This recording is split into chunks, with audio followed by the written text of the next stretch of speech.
వేసి బాగా ఉడికించుకొని పీల్ ఆఫ్ చేసేసి పక్కన పెట్టుకోండి. నెక్స్ట్ ఒక దాకా తీసుకొని దాంట్లో తాలింపు చేసుకొని బాగా వేయించుకోండి. అలా వేగిన తర్వాత ఉల్లిపాయలు పచ్చిమిర్చి వేసి బాగా వేయించుకోండి.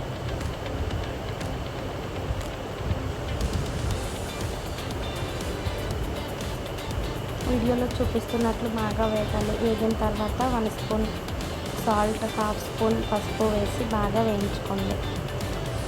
ఇప్పుడు కూడా బాగా వేగాలి. Next 1 spoon ginger garlic paste కూడా వేసి పచ్చివాసన పోయే వరకు వేయించుకోండి.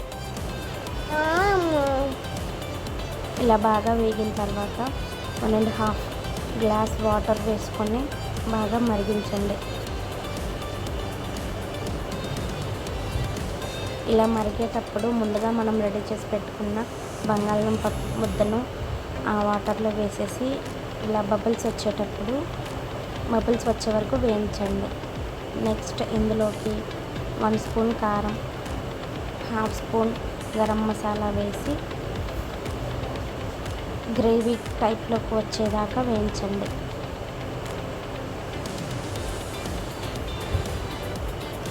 ఒక 5 మినిట్స్ అంతే. మీకు నచ్చితే కొత్తిమీర కూడా యాడ్ చేసుకోండి. నా దగ్గర టైంకి లేదు, అందుకే యాడ్ చేయలేదు.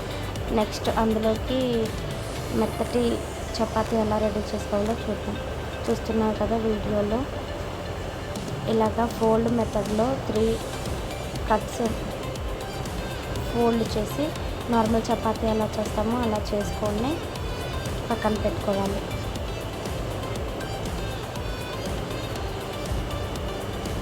నెక్స్ట్ స్టవ్ మీద ఒక పెనం పెట్టుకొని ఆయిల్ అప్లై చేయాలి. స్టార్టింగ్ ఫస్ట్ అలా ఆయిల్ వేసిన తర్వాత మనం చేసి పెట్టుకున్న చపాతీని పెనంపై వేసి బాగా కాల్చాలి. ఆయిల్ కాగాలి, లేదంటే చపాతీ విరిగిపోతుంది. పెనం మీద ఆయిల్ వేసిన తర్వాత బాగా కాలనివ్వండి.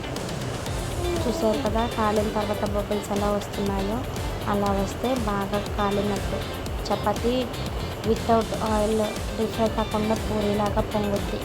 చూసారు కదా, that's it for today friends. మీకు ఈ వీడియో నచ్చితే కనుక హెల్ప్ఫుల్ అయితే లైక్ చేసి సబ్స్క్రైబ్ చేసుకోండి. That's it for today friends. Bye. Thank you.